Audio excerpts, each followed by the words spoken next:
দশম শ্রেণীর ছাত্রদের উদ্দেশ্যে বলছি যে লকডাউনের কারণে তোমরাও বাড়িতে গৃহবন্দী, আমরাও বাড়িতে গৃহবন্দী। আমরাও চাইছি বিদ্যালয়ে গিয়ে তোমাদের হেল্প করতে। তোমরাও তোমাদেরও বাড়িতে থাকতে ইচ্ছে করছে না, কিন্তু এই পরিস্থিতিতে বাড়িতে থাকতেই হবে। এবং এই সময়ে পশ্চিমবঙ্গ সরকারের বিদ্যালয় শিক্ষা দপ্তর বাংলা শিক্ষা পোর্টালের যে মডেল অ্যাক্টিভিটি টাস্কগুলো দিয়েছিল, অনেকেই হয়তো পেয়ে গেছো। আমি অনেকে হোয়াটসঅ্যাপে পাঠিয়েছি। যদি না পেয়ে থাকো তো কাছাকাছি কারো কাছ থেকে সাহায্য না নিয়ে নেবে। এবং দুটো ধাপে দেওয়া আছে, পার্ট 1 এবং পার্ট 2। এবং স্কুল খুললে ওই টাস্কগুলো আমাদের বিদ্যালয়ের শিক্ষককে অবশ্যই জমা দেবে। এবং যদি কোনো প্রয়োজন লাগে, সমস্ত বিষয়ের শিক্ষক সবাই কিন্তু তোমাদের সহযোগিতার জন্য এগিয়ে আছেন। তোমাদের ওনাদেরকে ফোন করতে পারো যে কোনো কিছু জায়গায় আটকালে। এবং এক তোমাদের ফার্স্ট ইউনিট সামেটিভ পর্যন্ত তোমাদের সবই তো হয়ে গেছিলো, সেগুলো রিভিশন দিবে। এবং তোমরা দেখবে যে ইউটিউব খুলে ছায়া প্রকাশনী বলে সার্চ করবে, সেখানে দেখবে কিছু পড়ানো আছে। Math, physical science, life science, geography, history বা রায় মার্টিন সার্চ করবে, সেখানেও পাবে। তাহলে সেগুলো ইউটিউবগুলো ভিডিওগুলো দেখো এবং পড়ার সাথে সাথে সেগুলো খাতায় লিপিবদ্ধ করবে যে কী বলছেন স্যাররা বা ম্যাডামরা, এবং এতে কিছুটা পড়াটাকে এগিয়ে নিয়ে যাও। আচ্ছা, এবারে দেখো, আমি তোমাদের পদার্থবিজ্ঞানের তাপের ঘটনাসমূহের অংশ একটু পড়াবো, যেটা তোমাদের বলো কাজে লাগবে, অবশ্যই লাগবে। আর বিদ্যালয় খুললে তখন আবার ডিটেলসে শুরু হবে। এখন এটাকে এগিয়ে রাখো। হ্যাঁ, তাপের ঘটনাসমূহ। তো তাপের ঘটনাসমূহ বললেও এইখানে আমরা মূলত পড়ব তাপের প্রসারণ।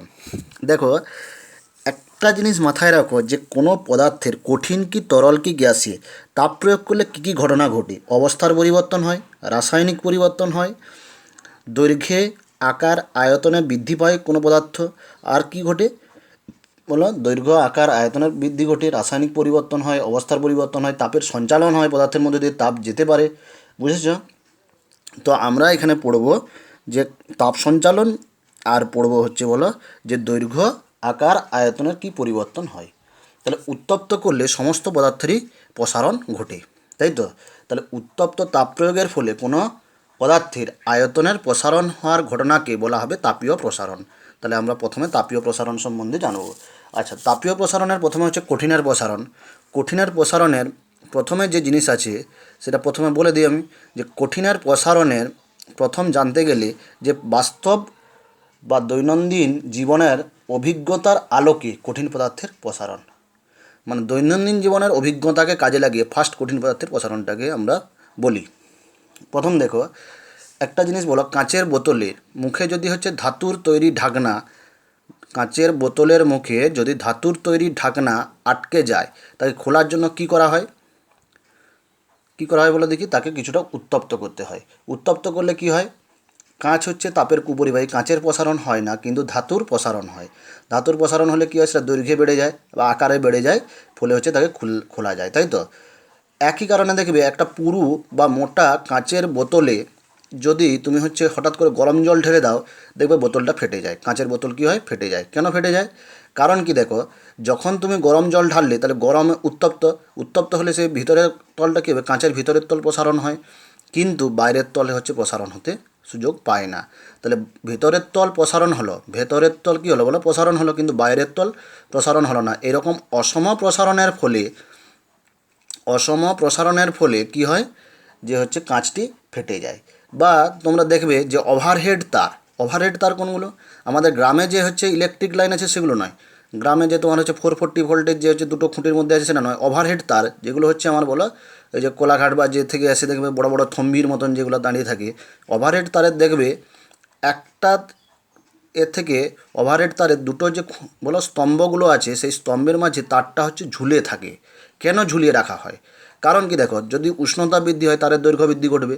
তাহলে তারের দৈর্ঘ্য বৃদ্ধি ঘটলে তারটা তো টান হয়ে যাবে। টান হয়ে গেলে তারটা কী হবে? ছিঁড়ে যেতে পারে। তার জন্য কী করা হয় বলো দেখি? তাকে ঝুলিয়ে রাখা হয়। বা রেল লাইনের মুখে কী করা হয় বলো দেখি? ফাঁক রাখা হয়। দুটো লাইন, এটা ধরো একটা লাইন, একটা রেল লাইন যাচ্ছে, এরকম লাইন পাতা আছে, লাইনের সাথে দেখবে এরকম একটু ফাঁক রাখা আছে। তাহলে একই কারণে বলো কী হয়? কারণ বলো, যখন গাড়ির চাকার সাথে লাইনের ঘর্ষণে কী হয় বলো? এর প্রসারণ ঘটে। কার রেল লাইনের দৈর্ঘ্যের প্রসারণ হয়। দৈর্ঘ্যের প্রসারণের ফলে কি হতে পারে? দৈর্ঘ্যের প্রসারণের ফলে যদি এখানে ফাঁক না রাখা হতো তাহলে কি হতো বলো, যে এটা হচ্ছে লাইনটা বেঁকে যাওয়ার সম্ভাবনা হতো, যে ফলে দুর্ঘটনা ঘটতে পারত। তার জন্য কী করে ফাঁক রাখা হয়, যাতে হচ্ছে যদি প্রসারণ ঘটে তাহলে এই ফাঁকটা বুঝে যাবে। বুঝতে পারলে? এই হলো হচ্ছে তোমার বলো দৈনন্দিন অভিজ্ঞতার আরও অনেক আছে অভিজ্ঞতা, বুঝতে পারলে? সেগুলো এক আস্তে আস্তে আসবো। তো এবারে আমরা আসি, তাহলে ফার্স্ট আমি কি বললাম, যে তাপের ঘটনাসমূহতে আমি বললাম তাপের প্রসারণ কাকে বলে। তাপের প্রসারণের সংজ্ঞা তাহলে লিখে নেবে, কি বলো, যে উষ্ণতা বৃদ্ধিতে বা তাপ প্রয়োগের ফলে কোনো কঠিন পদার্থের আয়তনে প্রসারণ হওয়ার, কোনো কঠিন পদার্থ বলছি, কোনো পদার্থের আয়তনের প্রসারণ হওয়ার ঘটনাকে বলা হয় তাপীয় প্রসারণ। ওকে, আচ্ছা এবারে আসি, তাহলে দৈনন্দিন অভিজ্ঞতা তো বলে দিলাম কতগুলো হচ্ছে বলে উদাহরণ দিয়ে বললাম। এবারে উষ্ণতা পরিবর্তনের ফলে কঠিন পদার্থের প্রসারণের পরিমাণ কিন্তু বিভিন্ন হয়। এটা বলতে গেলে দ্বিধাতব পাত বলতে হবে। কি বলতে হয়? দ্বিধাতব পাত। দ্বিধাতব পাত কী জিনিস? তাহলে দ্বিধাতব পাত কাকে বলবে? দুটো সমান মাপের, হ্যাঁ, একই দৈর্ঘ্য একই প্রস্থ একই বেধের, একই দৈর্ঘ্য একই প্রস্থ একই বেধের দুটো আলাদা আলাদা ধাতু, ধরো এটা তামা আর এটা হচ্ছে লোহা, দুটো আলাদা আলাদা ধাতুকে একসাথে রিভেট করে, মানে স্ক্রু দিয়ে টাইট করে জয়েন্ট করে দিলে যে ব্যবস্থা হয় তাকে বলা হয় দ্বিধাতব পাত। তাকে আমরা কি বলি? দ্বিধাতব পাত। দ্বিধাতব পাতের ক্ষেত্রে কি ঘটে? দ্বিধাতব পাতে উষ্ণতা বৃদ্ধিতে অসম প্রসারণ ঘটে। অসম প্রসারণ কীভাবে ঘটে? দেখো এখানে জানো যে তামা আর লোহাকে একই পরিমাণ উষ্ণতা বৃদ্ধিতে তামার দৈর্ঘ্য বেশি বাড়ে, লোহার দৈর্ঘ্য কম বাড়ে। যদি একই পরিমাণ দৈর্ঘ্য বাড়তো তাহলে এরকম এটা সরল রেখাই থাকতো, কিন্তু দেখা যাবে কি বলো দেখি, উত্তপ্ত করলে এইভাবে হচ্ছে বলো, এই পাতটা কী হবে? এইভাবে বেঁকে যাবে। পাতটা কী হয় বলো? এইভাবে বেঁকে যাবে। এবং সেখানে কি দেখব? বাইরের দিকে থাকে হচ্ছে বলো তামা, বাইরের প্রান্তে কী থাকবে বলো? তামা, আর ভেতরের এটাতে কী থাকে? পাতটা হচ্ছে লোহা। কেন? একই পরিমাণ উষ্ণতা বৃদ্ধিতে লোহার থেকে তামার দৈর্ঘ্য বেশি বৃদ্ধি পায়। তাহলে এই পরীক্ষা দ্বারা প্রমাণিত হলো যে বলো যে বিভিন্ন কঠিন পদার্থের প্রসারণ বিভিন্ন হয়। উষ্ণতা বৃদ্ধি একই করলেও, একই পরিমাণ দৈর্ঘ্য রাখলেও বিভিন্ন কঠিন পদার্থের প্রসারণ কী হয় বলো? বিভিন্ন হয়। এবারে আসি কঠিনের প্রসারণ। দেখো কঠিন পদার্থের নির্দিষ্ট কী আছে বলো? আকার আছে, আয়তন আছে, বুঝেছ? দৈর্ঘ্য প্রস্থ উচ্চতা, তাহলে তিন দিকেই আছে, তাই কঠিন পদার্থের তিন প্রকার প্রসারণ হয়। তাহলে কঠিনের প্রসারণ কয় প্রকার হয়? একবার মাধ্যমিকে পড়েছে, তাহলে কঠিনের প্রসারণ কয় প্রকার হয়? তিন প্রকার হয়। কী কী বলো? দৈর্ঘ্য প্রসারণ, ক্ষেত্র প্রসারণ, আর একটা হচ্ছে আয়তন প্রসারণ। তাহলে কি বললাম? কঠিনের প্রসারণ হচ্ছে তিন প্রকার হয়। কি কি? দৈর্ঘ্য, ক্ষেত্র আর আয়তন প্রসারণ। তো ফার্স্ট আমরা পড়ি দৈর্ঘ্য প্রসারণ। তাহলে কঠিনের প্রসারণ কয় প্রকার? তিন প্রকার। কেন তিন প্রকার প্রসারণ হয়? কারণ বলো কঠিনের যেহেতু নির্দিষ্ট আকার এবং আয়তন আছে, তাই হচ্ছে কঠিনের হচ্ছে কী বলো? দৈর্ঘ্যও আছে, প্রস্থও আছে, আয়তনও আছে। তরলের যেমন দৈর্ঘ্য প্রস্থ কিছু নেই, বা গ্যাসেরও দৈর্ঘ্য প্রস্থ নেই, তাই তরল বা গ্যাসের ক্ষেত্রে আমরা দৈর্ঘ্য প্রসারণ আর ক্ষেত্র প্রসারণ হবে না, শুধুমাত্র তরল বা গ্যাসের ক্ষেত্রে কী আসবে? আয়তন প্রসারণ। তো দৈর্ঘ্য প্রসারণ তাহলে কাকে বলবো? তাপ প্রয়োগের ফলে কঠিন বস্তুর দৈর্ঘ্যের দিকে যদি প্রসারণ হয় তাকে আমরা বলবো দৈর্ঘ্য প্রসারণ।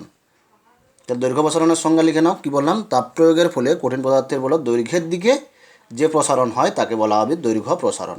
তো দেখো দৈর্ঘ্য প্রসারণ, তাহলে আগেই আমরা বলেছি যে বিভিন্ন কঠিন পদার্থের দৈর্ঘ্য প্রসারণ বিভিন্ন হয়।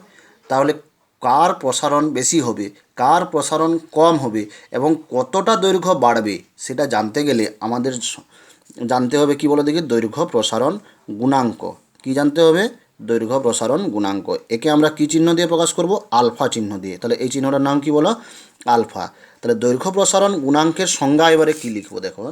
দৈর্ঘ্য প্রসারণ গুণাঙ্কের সংজ্ঞা লিখবে একক উষ্ণতা বৃদ্ধিতে, একক উষ্ণতা বৃদ্ধিতে কোনো কঠিন পদার্থের প্রতি একক দৈর্ঘ্যে, একক উষ্ণতা বৃদ্ধিতে কোনো কঠিন পদার্থের প্রতি একক দৈর্ঘ্যে যে পরিমাণ দৈর্ঘ্যের প্রসারণ হয় তাকে বলা হবে দৈর্ঘ্য প্রসারণ গুণাঙ্ক।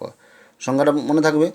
একক উষ্ণতা বৃদ্ধিতে কোনো কঠিন পদার্থের প্রতি একক দৈর্ঘ্যে যে পরিমাণ দৈর্ঘ্যের প্রসারণ হয় তাকে বলা হবে দৈর্ঘ্য প্রসারণ গুণাঙ্ক। তো এর হচ্ছে গাণিতিক সমীকরণ আমরা কী লিখব দেখো? T T1 উষ্ণতায় ধরো একটি কঠিন পদার্থের দৈর্ঘ্য হলো L1। T1 উষ্ণতায় কঠিন পদার্থের দৈর্ঘ্য কত? T1 উষ্ণতায় কঠিন পদার্থের দৈর্ঘ্য L1। দৈর্ঘ্য কত বললাম? L1। T2 উষ্ণতায় কঠিন পদার্থের দৈর্ঘ্য হলো L2, তাই তো? তো বলো এইটা ধরো একটা কঠিন পদার্থ ছিল, এর দৈর্ঘ্য ছিল L1। তো উষ্ণতা যখন বাড়িয়েছি তখন এর দৈর্ঘ্য কত হয়ে গেছে? L2। তো উষ্ণতা কত বেড়েছে? বলো T1 ছিল T2, তাহলে T2 উষ্ণতা T2টা T1 এর থেকে বেশি, তাহলে T2 মাইনাস T1 হচ্ছে উষ্ণতা বেড়েছে। তাহলে দেখো দৈর্ঘ্য বেড়েছে কি না? তাহলে উষ্ণতা বৃদ্ধি কত হয়েছে বলো? T2 minus T1। দৈর্ঘ্য বৃদ্ধি কত ঘটেছে? L2 minus L1। আগে কত দৈর্ঘ্য ছিল? L1। তো বলো তাহলে কতটা দৈর্ঘ্য বাড়লো? এই যে দৈর্ঘ্য বেড়েছে কত? L2 minus L1। তো কত দৈর্ঘ্যে বেড়েছে? L1 দৈর্ঘ্যে। তাহলে আমরা বলবো T2 মাইনাস T1 বলো উষ্ণতা বৃদ্ধিতে L1 দৈর্ঘ্যে দৈর্ঘ্য বৃদ্ধি হয়েছে L2 মাইনাস L1। একক উষ্ণতা বৃদ্ধিতে একক দৈর্ঘ্যে দৈর্ঘ্য বৃদ্ধি কত হয়েছে বলো? L2 minus L1 by L1 into T2 minus T1। তাহলে এই যে রিলেশান, এই রিলেশানটাকে বলা হয় দৈর্ঘ্য প্রসারণ গুণাঙ্ক আলফা। তাহলে আলফা সমান কত হবে? L2 minus L1 by L1 into T2 minus T1। তাহলে দৈর্ঘ্য প্রসারণ গুণাঙ্কের রাশিমালা কী হয় বলো? L2 minus L1 by L1 into T2 minus T1। তাহলে L2টা কি বলো? যে দৈর্ঘ্য কতটা বেড়ে হয়েছে। L1টা কি? প্রথমে যে দৈর্ঘ্যটা নিয়ে উত্তপ্ত করেছিলে। T2 মাইনাস T1টা কি? উষ্ণতা বৃদ্ধি। তাহলে দৈর্ঘ্য প্রসারণ গুণাঙ্কের রাশিমালা বললেই এটাই হবে। তাহলে এখান থেকে দেখো দেখি L2 মাইনাস L1টা মানে কি? দৈর্ঘ্য কতটা বেড়েছে। দৈর্ঘ্য বৃদ্ধি বের করতে বললে তাহলে কী বার করতে হবে? জানতে হবে কি প্রাথমিক দৈর্ঘ্য। এই যে কোনাকুনি যদি গুণ করে দাও L1 into alpha into T2 minus T1, তাহলে কী কী জানতে হবে? প্রাথমিক দৈর্ঘ্য। দৈর্ঘ্য প্রসারণ জানতে গেলে কী কী জানতে হয়? প্রাথমিক দৈর্ঘ্য, দৈর্ঘ্য প্রসারণ গুণাঙ্ক, আর কি? উষ্ণতা বৃদ্ধি। তাহলে বলো কোনো কঠিন পদার্থের দৈর্ঘ্য প্রসারণ কী কী বিষয়ের উপর নির্ভর করবে? প্রাথমিক দৈর্ঘ্য, দৈর্ঘ্য প্রসারণ গুণাঙ্ক, আর কি বলো? উষ্ণতা বৃদ্ধি। আর কার উপর নির্ভর করে? উষ্ণতা বৃদ্ধি। তাহলে এই বিষয়ের উপর নির্ভর করবে দৈর্ঘ্য প্রসারণ গুণাঙ্ক। দৈর্ঘ্য প্রসারণ গুণাঙ্কের এবারে এককে চলে যাই, আলফার একক। তাহলে দেখো আলফা রাশিমালা আমরা কী পেলাম? দৈর্ঘ্য প্রসারণ গুণাঙ্কে L2 minus L1 by L1 into কী পেয়েছি বলো? T2 minus T1। তো এবারে বলো এখানে আমরা লিখতে পারি আলফা এর একক সমান L2 মাইনাস L1 এর একক কী হয় বলো? ধরো একটা কঠিন পদার্থের দৈর্ঘ্য ছিল 5 সেমি, উষ্ণতা বৃদ্ধিতে দৈর্ঘ্য বৃদ্ধি হলো, দৈর্ঘ্য বেড়ে হলো 6 সেমি। তাহলে 6 থেকে 5 বিয়োগ করলে কত হলো? 1। এককটা কী থাকলো? সেমি, মানে অ্যাকচুয়ালি সেটা দৈর্ঘ্যের একক। দৈর্ঘ্য বিয়োগ করলেও সেটা কী হবে? দৈর্ঘ্যের একক। যোগ করলেও কী হয়? দৈর্ঘ্যের একক। তাহলে উপরের এককটা আমার কী হয়ে গেছে? দৈর্ঘ্যের একক। বাই দেখো L1ও দৈর্ঘ্যের একক, দৈর্ঘ্যের একক। আর T2 মাইনাস T1টা কী বলো? উষ্ণতার একক। T2 মাইনাস T1টা কী বলো? উষ্ণতার একক। তাহলে আমার কি দাঁড়ালো? দৈর্ঘ্যের একক, দৈর্ঘ্যের একক কেটে গেল, তাহলে হলো কি বলো? 1 বাই উষ্ণতার একক। 1 বাই উষ্ণতার একক। এখানে দেখো একটা জিনিস পড়বে যে দেখাও দৈর্ঘ্য প্রসারণ গুণাঙ্কের একক দৈর্ঘ্যের এককের উপর নির্ভর করে না। তাহলে সংজ্ঞাটা যদি এটা তোমাকে 2 নম্বরের কোশ্চেন পড়ে তাহলে কীভাবে উত্তর লিখবে? যে দৈর্ঘ্য প্রসারণ গুণাঙ্কের একক দৈর্ঘ্যের এককের উপর নির্ভর করে না। তাহলে প্রথমে শুরু করবে কি বলো? T1 উষ্ণতায় দৈর্ঘ্য L1, T2 উষ্ণতায় দৈর্ঘ্য L2, তাই তো? অতএব আলফা সমান এটি, দৈর্ঘ্য প্রসারণ গুণাঙ্ক আলফা ইকুয়াল টু এটা। আলফার একক সমান দৈর্ঘ্যের একক বাই দৈর্ঘ্যের একক ইন্টু উষ্ণতার একক। এটা লেখার দরকার নেই, এটা উদাহরণের জন্য তোমাদের দিয়েছিলাম। হ্যাঁ, তাহলে বলো এবার দৈর্ঘ্যের একক কেটে গেল, তাহলে কি দাঁড়ালো? 1 বাই উষ্ণতার একক। অর্থাৎ দৈর্ঘ্য প্রসারণ গুণাঙ্কের একক দৈর্ঘ্যের এককের উপর নির্ভর করে না, নির্ভর করে শুধুমাত্র কার উপর? উষ্ণতার এককের উপর নির্ভর করে। তাহলে আলফা এর সিজিএস একক দেখো, এর সিজিএস একক কী হবে? সিজিএসে উষ্ণতার একক হয় degree centigrade, 1 by degree centigrade. তাহলে হয়ে যাবে কি? Degree centigrade to the power -1। Alpha এর এসআই একক কী হবে? কেলভিন -1। বুঝেছ? আর একটা উষ্ণতার আর একটা একক কী হয়? ফারেনহাইটে হয়, ডিগ্রি ফারেনহাইট। তাহলে সেটা হচ্ছে এফপিএস পদ্ধতিতে। তাহলে কী হবে? 1 বাই ডিগ্রি ফারেনহাইট, মানে degree Fahrenheit to the power -1, degree Fahrenheit to the power -1। Okay, তাহলে এবারে বলো, তাহলে আমাদের এবারে এখানে একটা জিনিস তাহলে আমি বলবো, তাহলে দৈর্ঘ্য প্রসারণ গুণাঙ্কের একক দৈর্ঘ্যের এককের উপর নির্ভর করে না, দৈর্ঘ্য প্রসারণ গুণাঙ্কের একক উষ্ণতার এককের উপর নির্ভর করে। তাহলে এই কোশ্চান ইম্পর্টেন্ট কোশ্চান, বুঝেছ? আমি এবারে চলে যাই লোহার দৈর্ঘ্য প্রসারণ গুণাঙ্ক। লোহার দৈর্ঘ্য প্রসারণ গুণাঙ্ক, লোহার দৈর্ঘ্য প্রসারণ গুণাঙ্ক, দৈর্ঘ্য প্রসারণ গুণাঙ্ক, লোহার বলো দৈর্ঘ্য প্রসারণ গুণাঙ্ক কত হয়? লোহার দৈর্ঘ্য প্রসারণ গুণাঙ্ক আলফা সমান হয় 12 × 10⁻⁻6 degree centigrade to the power -1। এর অর্থ কী? এর অর্থ তাহলে কী লিখবে? যে এক খণ্ড লোহার উষ্ণতা 1 ডিগ্রি সেন্টিগ্রেড বৃদ্ধিতে প্রতি একক দৈর্ঘ্যে 12 × 10⁻⁻6 একক দৈর্ঘ্য বৃদ্ধি ঘটে। বা কেউ যদি বলে এক খণ্ড লোহার প্রতি 1 ডিগ্রি সেন্টিগ্রেড উষ্ণতা বৃদ্ধিতে 1 মিটার দৈর্ঘ্যে 12 × 10⁻⁻6 মিটার দৈর্ঘ্য বৃদ্ধি ঘটে। বা কেউ বলতে পারে 1 ডিগ্রি সেন্টিগ্রেড উষ্ণতা বৃদ্ধিতে লোহার খণ্ডের উষ্ণতা 1 সেমি দৈর্ঘ্যে 12 × 10⁻⁻6 সেমি দৈর্ঘ্য বৃদ্ধি ঘটবে। বুঝতে পারলে এবারে? তাহলে আমার সংজ্ঞাটা এর অর্থ তাহলে কী বললাম? যে 1 ডিগ্রি সেন্টিগ্রেড উষ্ণতা বৃদ্ধিতে এক খণ্ড লোহার উষ্ণতা 12 × 10⁻⁻6 একক দৈর্ঘ্য বৃদ্ধি ঘটে। একক দৈর্ঘ্যে এত একক দৈর্ঘ্য বৃদ্ধি ঘটে। এটাই হচ্ছে লোহার দৈর্ঘ্য প্রসারণ গুণাঙ্কের, এটার অর্থ হলো এটা। এবারে দেখো ডিগ্রি সেন্টিগ্রেড -1 একক থেকে ডিগ্রি ফারেনহাইট -1-এ দৈর্ঘ্য প্রসারণ গুণাঙ্ককে কীভাবে ট্রান্সফার করব। আচ্ছা, ডিগ্রি সেন্টিগ্রেড টু দি পাওয়ার -1-এ দৈর্ঘ্য প্রসারণ গুণাঙ্ককে যদি আমরা আলফা সি দিয়ে প্রকাশ করি, আর ডিগ্রি ফারেনহাইট ইউনিভার্সে দৈর্ঘ্য প্রসারণ গুণাঙ্ককে যদি আমরা আলফা এফ দ্বারা প্রকাশ করি, তাহলে কি দাঁড়াবে? আলফা এফ সমান 5/9 × আলফা সি।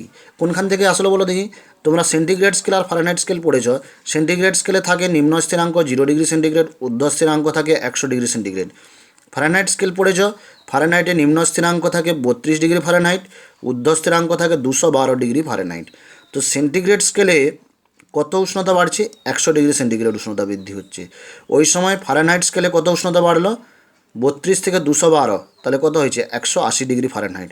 তাহলে বলো 100 ডিগ্রি সেন্টিগ্রেড বৃদ্ধি সমান 180 ডিগ্রি ফারেনহাইট বৃদ্ধি। 1 ডিগ্রি সেন্টিগ্রেড বৃদ্ধি মানে হচ্ছে কত বলো? তাহলে এখানে তুমি বলতে পারো 100 ডিগ্রি সেন্টিগ্রেড বৃদ্ধিতে এ বৃদ্ধি ঘটছে কত? 180 ডিগ্রি ফারেনহাইট বৃদ্ধি ঘটছে। তাহলে 1 ডিগ্রিতে কত বাড়বে?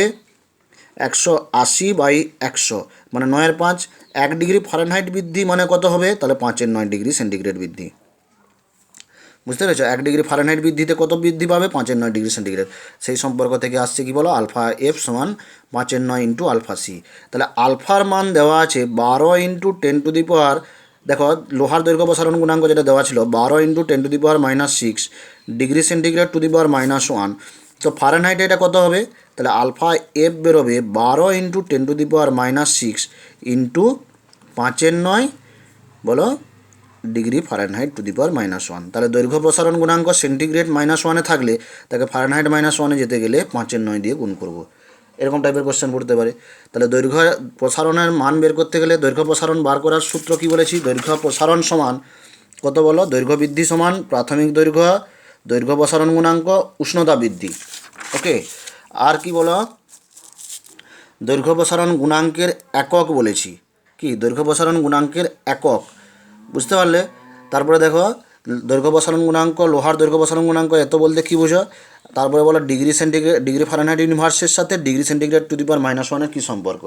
এবারে এখানে কি প্রশ্ন পড়ে যে এমন একটি পদার্থের উদাহরণ দাও যে পদার্থের ক্ষেত্রে, এমন একটি পদার্থের উদাহরণ দাও যে পদার্থের ক্ষেত্রে, বুঝতে পারলে, উষ্ণতা বৃদ্ধিতে দৈর্ঘ্য প্রসারণ প্রায় হয় না। দৈর্ঘ্য প্রসারণ প্রায় হয় না। তো দৈর্ঘ্য প্রসারণ প্রায় হয় না কার? ইনভার। মনে রাখবে, এটা পড়ে শর্ট প্রশ্ন। তাহলে কোন পদার্থের বলো উষ্ণতা বৃদ্ধিতে দৈর্ঘ্য প্রসারণ প্রায় হয় না? ইনভারের দৈর্ঘ্য প্রসারণ সবচেয়ে কম হয়। সবচেয়ে বেশি কার দৈর্ঘ্য বাড়ে? সীসা। সীসা হচ্ছে দেখবে নরম, তাকে গরম করলে কিন্তু তার দৈর্ঘ্য বৃদ্ধিটা মোটামুটি আমাদের চোখে বোঝা যায়, কিন্তু এগুলোর ক্ষেত্রে দৈর্ঘ্য বৃদ্ধি, লোহাকে গরম করলে কতটা দৈর্ঘ্য বাড়ে খালি চোখে আমরা কিন্তু বুঝতে পারি না। বুঝতে পারলে? আচ্ছা, ইনভার কী জিনিস সেটা জানো? একটা পদার্থ, তাই না? সংকর ধাতু। যখন হচ্ছে আমরা সংকর ধাতু অধ্যায়ে পড়বো ইনভার কী কী পদার্থ দিয়ে তৈরি, পিতল কী দিয়ে তৈরি, এগুলো জানবে। বুঝেছ? যেমন ইনভারকে আমরা বলি মনে রাখার কৌশল হচ্ছে কি বলো, ইনকো নিকালো। ইনকো নিকালো মানে কি, ইনকো নিকালো। দেখো ইনকো, ইন মানে ইনভার, নিকা মানে নিকেল আর লোহা। ইনভারের সংকর ধাতুতে থাকে কি বলে, নিকেল আর লোহা। ইনভারে থাকে নিকেল আর লোহা। তাহলে বুঝতে পেরেছো, মনে রাখার কৌশল হচ্ছে কি বলো, ইনকো নিকালো, মানে ইনভারের সংকর ধাতুর উপাদান হলো নিকালো। যেমন পিতলের কী কী উপাদান সেটা মনে রাখার কৌশল কি বলো, পিতাজি। পিতলের উপাদানগুলো হচ্ছে তামা আর জিঙ্ক এর মিশ্রণ হয়ে হচ্ছে পিতল। বুঝতে পেরেছো, তামা আর দস্তার মিশ্রণে হচ্ছে পিতল হয়, তাই বলি পিতাজি। বুঝতে পারলে, এরকম দেখবে শঙ্কর ধাতুতে আরও কতগুলো নিমনিক আমি বলে দেবো যখন হচ্ছে মনে শঙ্কর ধাতু পড়াবো। তাহলে এটা হলো আমার কি বলো, দৈর্ঘ্য প্রসারণ গুণাঙ্ক। এরপরে চলে আসি আমি ক্ষেত্র প্রসারণ। ক্ষেত্র প্রসারণ কাকে বলবে, উষ্ণতা বৃদ্ধিতে কোনো কঠিন পদার্থের যদি হচ্ছে বলো কী হয়, ক্ষেত্রফলের যে প্রসারণ হয় অর্থাৎ আকারের যে প্রসারণ হয় তাকে বলা হবে ক্ষেত্র প্রসারণ। তো ক্ষেত্র প্রসারণ গুণাঙ্ক, সেই ক্ষেত্রফল বৃদ্ধিকে আমরা প্রকাশ করবো কী দিয়ে, ক্ষেত্র প্রসারণ গুণাঙ্ক দিয়ে। ক্ষেত্র প্রসারণ গুণাঙ্ক কাকে বলবো, ক্ষেত্র প্রসারণ গুণাঙ্ক, এটাকে আমরা বিটা চিহ্ন দিয়ে লিখি। কী দিয়ে লিখি বলো, বিটা চিহ্ন দিয়ে লিখি। ক্ষেত্র প্রসারণ গুণাঙ্ককে আমরা কী দিয়ে লিখি, বিটা চিহ্ন দিয়ে লিখি। বুঝতে পারলে, তো একই রকম কি বলবে, একক উষ্ণতা বৃদ্ধিতে কোনো কঠিন পদার্থের প্রতি একক ক্ষেত্রফলে যে পরিমাণ ক্ষেত্রফল বৃদ্ধি ঘটে তাকে বলা হবে ক্ষেত্র প্রসারণ গুণাঙ্ক। তো তার সংজ্ঞা সম্পর্ক কী দাঁড়াবে, বিটা সমান কী হবে, S2 ধরো T1 উষ্ণতায় ক্ষেত্রফল, তাহলে সেই একই রকমভাবে গাণিতিক সমীকরণ কী লিখবে, T1 উষ্ণতায় কঠিন পদার্থের ক্ষেত্রফল S1, T2 উষ্ণতায় কঠিন পদার্থের ক্ষেত্রফল S2। তাহলে অতএব বিটা সমান হবে S2 minus S1 into T2 minus T1। ওকে, তাহলে এরও একক দেখো, বিটার একক ক্ষেত্রফলের এককের উপর নির্ভর করবে না, নির্ভর করবে শুধুমাত্র উষ্ণতার এককের উপর। বিটার সিজিএস একক হবে degree centigrade to the power -1, SI একক হবে degree Fahrenheit to the power -1। আমি না লিখলেও আমার কথাগুলো কিন্তু তোমরা খাতায় লিখবে, যে আমি যে জিনিসগুলো বলছি খাতায় একবারে লিখে খুললে, যখন লকডাউন খুলবে, যখন শুরু হবে আবার, তখন কিন্তু আমি সব দেখবো, এগুলো তোমরা হচ্ছে কী লিখছো আমি সব চেক করবো। বুঝতে পারলে, তাহলে বিটার একক কী বললাম, degree centigrade to the power -1, আর এটা কী হলো বলো, degree Fahrenheit to the power -1 এর সম্পর্কও ঠিক একই রকমভাবে। এরপরে চলে আসি আয়তন প্রসারণ গুণাঙ্ক। কিসে চলে যাব, আয়তন প্রসারণ গুণাঙ্ক। আয়তন প্রসারণ গুণাঙ্ক, এটাকে আমরা গামা চিহ্ন দিয়ে লিখি। কী দিয়ে লিখি, গামা চিহ্ন দিয়ে। তাহলে আলফা হলো, বিটা হলো, এবারে গামা। তা আয়তন প্রসারণ গুণাঙ্ক কাকে বলবে, এখানেও সে একই জিনিস, একক উষ্ণতা বৃদ্ধিতে কোনো কঠিন পদার্থের প্রতি একক আয়তনে যে পরিমাণ আয়তন বৃদ্ধি ঘটে তাকে বলা হবে আয়তন প্রসারণ গুণাঙ্ক। তো T1 উষ্ণতায় কঠিন পদার্থের আয়তন যদি V1 হয়, T2 উষ্ণতায় কঠিন পদার্থের আয়তন যদি V2 হয়, তাহলে আয়তন প্রসারণ গুণাঙ্ক গামা সমান হবে V2 minus V1 into by V1 into বলো T2 মাইনাস T1। তো এখানেও ঠিক একই সম্পর্ক, যে আয়তন প্রসারণ গুণাঙ্কের একক আয়তনের এককের উপর নির্ভর করে না, নির্ভর করে কার এককের উপর, শুধুমাত্র উষ্ণতার এককের উপর নির্ভর করে। তাহলে এরও গামারও সিজিএস একক কী হবে, degree centigrade to the power -1, SI একক কী হবে, কেলভিন টু দি পাওয়ার -1, ফারেনহাইটে কত হবে, degree Fahrenheit to the power -1। এবং যদি বলে গামার একক আয়তনের এককের উপর নির্ভর করে না, ঠিক একই রকমভাবে। বা এখানে যদি বলে যে কঠিন পদার্থের আয়তন প্রসারণ কী কী বিষয়ের উপর নির্ভর করে, তাহলে কঠিন পদার্থের আয়তন প্রসারণ মানে কি, V2 মাইনাস V1 নির্ভর করছে কার উপর, প্রাথমিক আয়তন, আয়তন প্রসারণ গুণাঙ্ক, উষ্ণতা বৃদ্ধি। তাহলে এবারে দেখো, এবারে আমরা চলে আসি আলফা বিটা গামার মধ্যে সম্পর্ক, প্রচুর important question. Alpha beta gamma, তাহলে আলফা বিটা গামা কি, আলফা হলো কঠিন পদার্থের দৈর্ঘ্য প্রসারণ গুণাঙ্ক, বিটা কি বলো, ক্ষেত্র প্রসারণ গুণাঙ্ক, গামা কি বলো, আয়তন প্রসারণ গুণাঙ্ক। এদের মধ্যে সম্পর্ক কি বলো, alpha equal to beta by 2 equal to gamma by 3। বুঝতে পারলে, তো দেখো এখান থেকে আমরা একটা জিনিস পাচ্ছি, বিটা ইকুয়াল টু কত পাচ্ছি, 2 আলফা, আর গামা ইকুয়াল টু কত পাচ্ছি, 3 আলফা। তাহলে বলো সব থেকে কঠিন পদার্থের উষ্ণতা বৃদ্ধিতে কার প্রসারণ বেশি হবে, আয়তনের প্রসারণ। কারণ কি, দৈর্ঘ্য যতটা বাড়বে তার 3 গুণ হচ্ছে আয়তন বাড়বে। তাহলে আয়তন প্রসারণ বা আলফা বিটা গামার অনুপাত যদি আমরা বলি, অনুপাতটা কত হবে, 1:2:3 অনুপাত হবে কত বলো, 1:2:3। আলফা বিটা গামার মধ্যে রিলেশান, এটার প্রমাণটা হচ্ছে আমরা ক্লাস 11-এ শিখবো। সুতরাং এই যেটা আজ পড়াচ্ছি সেটা 11-এর ইন্ট্রোডাকশন ক্লাসও বলতে পারো, যেন তাপের প্রসারণের এটা কাজে লাগবে যারা বিজ্ঞান নিয়ে পড়বে। বুঝতে পেরেছ, এই হলো কঠিন পদার্থের প্রসারণ। এরপরে আমরা চলে যাব তরল পদার্থের প্রসারণ। তরল পদার্থের প্রসারণ বলতে গেলে দেখবে তোমাদের বাড়িতে তো সবার বাড়িতেই হচ্ছে তোমার ভাত রান্না হয়, ভাত যখন রান্না করা হয় দেখবে উনুনে যদি পুরো জল, হাঁড়িতে যদি পুরো জল ভর্তি করে দেওয়া হয়, একটু পরে দেখবে জল উপচে পড়তে থাকে। পড়ে কিনা দেখবে, অবশ্যই পড়ে। কারণ কি, জল যদি কানায় কানায় ভর্তি করো, উষ্ণতা বৃদ্ধিতে কী হয় বলো দেখি, তরলেরও আয়তন বৃদ্ধি ঘটে। এর দ্বারা প্রমাণিত হয় যে তরলেরও আয়তন বৃদ্ধি ঘটে। তো কঠিনের থেকে তাহলে তরলের আয়তন বেশি বৃদ্ধি ঘটে, কঠিনের থেকে তরলের আয়তন প্রসারণ আরও বেশি হয়। কেন বেশি হয়?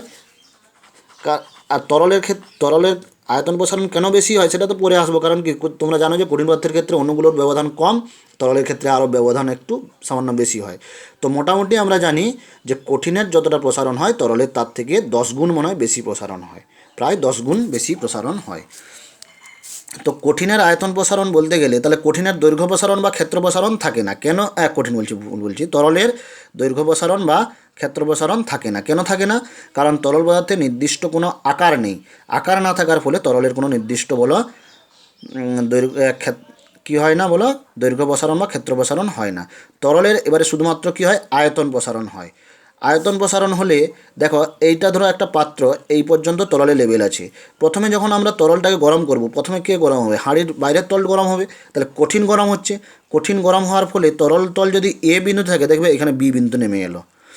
এরপরে আবার উত্তপ্ত করলে তরল তল দেখবে একে ছাড়িয়ে আবার সি পর্যন্ত গেল। তাহলে প্রথমে এই যে এবি প্রসারণ, এটা কার প্রসারণ হলো বলো? পাত্রের প্রসারণ হলো। তারপরে বিসি পর্যন্ত, এটা কার প্রসারণ হলো? তরলের প্রসারণ হলো। এই যে বিসি, এটাকে বলা হয় তরলের প্রকৃত প্রসারণ। এসি, পাত্রের প্রসারণকে যদি না ধরতাম তাহলে তরলের প্রসারণ হতো কি বলো? এসি, এটাকে বলা হয় আপাত প্রসারণ। তাহলে তরলের প্রসারণ দুই প্রকার হবে, আপাত আয়তন প্রসারণ, প্রকৃত আয়তন প্রসারণ। আপাত আয়তন প্রসারণ কাকে বলা হবে? পাত্রের প্রসারণকে ধরে তরলের যে আয়তন প্রসারণ হবে, পাত্রের প্রসারণকে বাদে তরলের যে আয়তন প্রসারণ তাকে বলা হবে আপাত প্রসারণ। পাত্রের প্রসারণকে ধরে তরলের যে আয়তন প্রসারণ সেটাকে বলা হবে প্রকৃত প্রসারণ।